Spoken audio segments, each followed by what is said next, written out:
much of a threat is it? I think the new poster I got for you as a backdrop is crooked, Drama Chick. What do you think? Drama Chick? Drama Chick! Huh? What the heck is your problem, girl? You have been moping around for the past several weeks. You wanna know what my problem is, Hachiko? I'll tell you what my problem is. We had to flee Florida for our next to escape a bunch of crazy fangirls. And we got an apartment. God knows how we're gonna pay for it. And to top it all off, this thing hasn't grown yet. I still don't have my powers. It's been months. I mean, are they actually even gonna come back? You gave absolutely no cares about your powers before, but now you care. Explanation, please. Well, I just kind of was hoping to see where my powers were going. I just got a new one. And I actually somewhat had a costume even for a little while.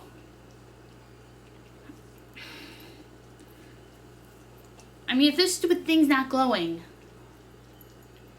maybe it's me. Your powers will return when they are completely recharged, and not a moment before. Who knows how long that could take? And if they were not going to return at all, I would have been long gone by now. I suppose you're right, Hachiko, but it doesn't really make me feel any better. I mean, I have been doing Drama Chick reviews for a year now, Hachiko. Can you believe it? A year! Yeah, that's right, Totoro, a year. And I don't feel the need to celebrate it. I don't feel the need to do a big bombastic review or anything. I mean, why am I even doing it? Why am I doing this? Maybe we should go back to basics then. Think back, Drama Chick. Think back on what was the very first drama that made you want to review it. Well, that goes all the way back to... I think I now know what I'm gonna do for my year anniversary. Ohayou gozaimasu, konnichiwa, konbanwa, depending where you are in the world, what time zone you're in. I'm the Drama Chick, and why does it suddenly feel like I actually have a budget for this show? Ah, well. Some of y'all out there are probably thinking, why the heck do I only do live action films and TV shows from Asia?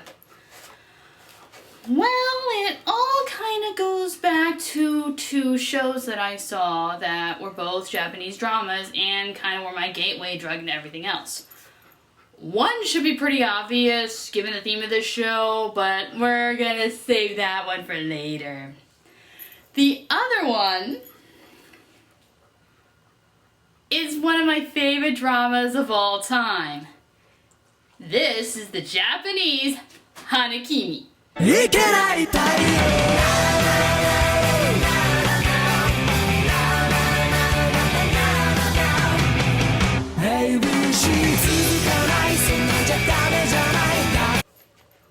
You're back already? Wow, Hana Kimi has a really short intro. Ah well, let's get into the nitty-gritty of the show. First off, what's it about?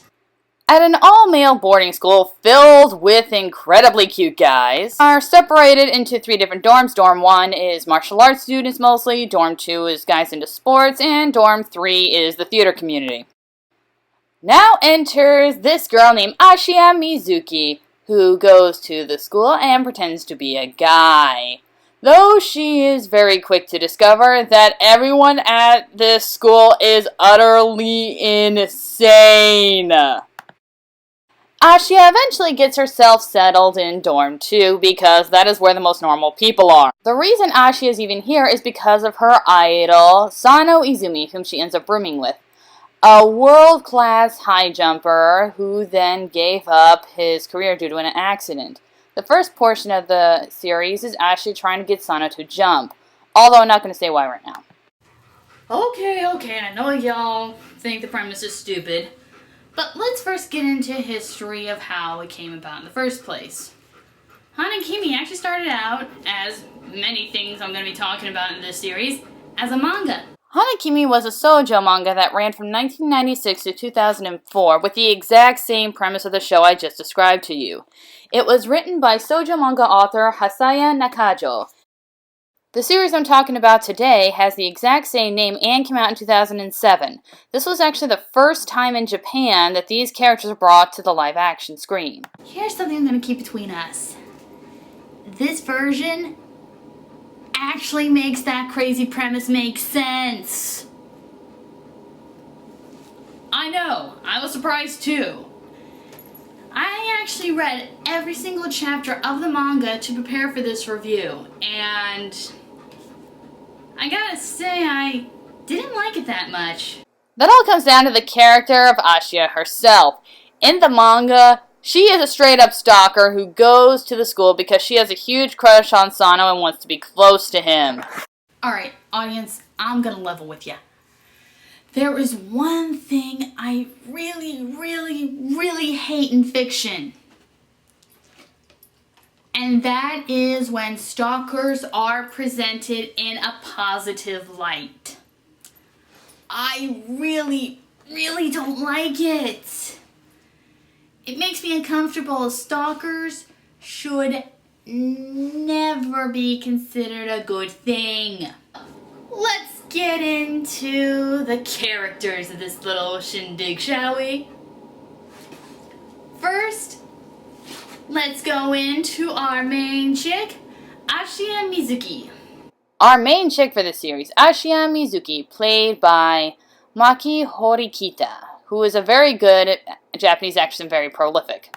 Poor Ashiya has a bit of a learning curve dealing with all these crazy guys who seem to love to pick on her for some reason. For some reason, none of them have any shampoo either and keep barging in her room with a towel demanding it. That does change when everyone realizes just how fast she is. She actually breaks the record at her school. However, that is not the core of Ashiya's character. She is there to get Sana to high jump. And when he is high jumping again, she is ready to leave. Why is that? Well, in this drama, they do something with her that is kind of brilliant. in other versions of this story, Sano gets hurt by rescuing a friend or something. In this one, however, he's rescuing Ashiya herself while he was training in America. Ashiya is able to get away, however, Sano gets cornered by the guys who are going to do who knows what to Ashiya and gets cut in the Achilles tendon, and that's how he gets injured. Ashiya is in her room hearing that he's quit high jumping and blames herself for taking away something that made him happy. So she decides to cut her hair, pose as a boy, and fix the problem that she caused. And she actually tells her brother off too in one episode when he comes to tell her, but she's spunky and refuses to stop. She is going to follow through her goal, and she is going to make the person she admires happy again. Boom! Right there. Right there. This entire series is something completely different, and that is what I really like about this series. They took something that in the manga is really kind of creepy and turned it into a real strength of the show. Her reasoning is actually kind of brilliant here. She actually starts to feel bad when she starts falling in love with Sano and decides to leave his life knowing that it's kind of complicated. She is actually putting her stuff in the taxi until she is stopped by Nakatsu, who we'll get to later, and Sano himself, told that they don't want her to leave, they want her to stay because they like hanging out and being friends. I'm going to give a pause on Ashiya right now because if I reveal more, I'd reveal stuff on the other characters. Alright, now that we're done talking about Ashiya Mizuki, it's time we talk about Sano Izumi, played by Shinigori. Hey! Yeah, this actor is someone we're going to be meeting a lot. He's a very prolific Asian actor and in a lot of Japanese projects. Yeah, some I kind of like, some I don't, but we're going to talk about him here. So, what's he playing? The brooding guy who doesn't smile much and is always alone and mysterious. That's 90% of what he plays and everything else I have seen him in. In the beginning of the series, he's a loner, doesn't really hang out with anyone, well, except for the dog Yojiro, who he walks all the time. He's recovered from his injury. However, he is still gonna quit the track team. He's stuck with Ashia, who he doesn't really like, and kinda sees as a nuisance.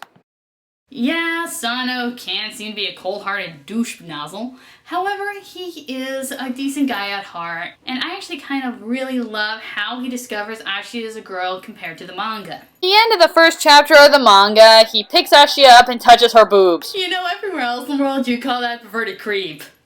Here you call it a love interest. Remember that conversation I alluded to earlier between Ashia and her brother?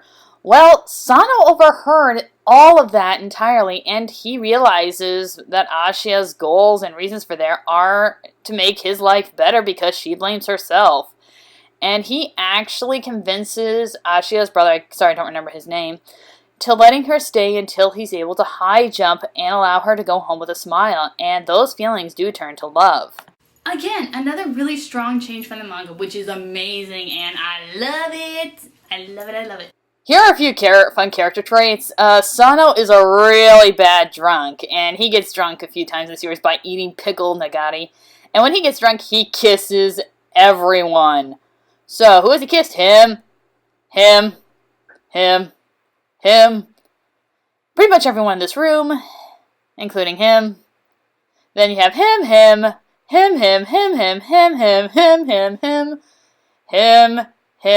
even the poor dog. However, it's not that easy for Sano because the pressure of continually succeeding has gotten to him, and to the point he's having trouble here. And though it is not specifically said in the show, I think it's a psychological reason because of an incident that happened between him and his father, who we meet near the tail end of the series. It turns out that Sano's mom died and the dad just wasn't there. He was working and kind of left her to die in the hospital alone. Though it turns out he himself is suffering from some nasty illness. And because of Ashia, she's able to bring the two together, and they do reconcile, and at this point you can really see a change in Sano's character.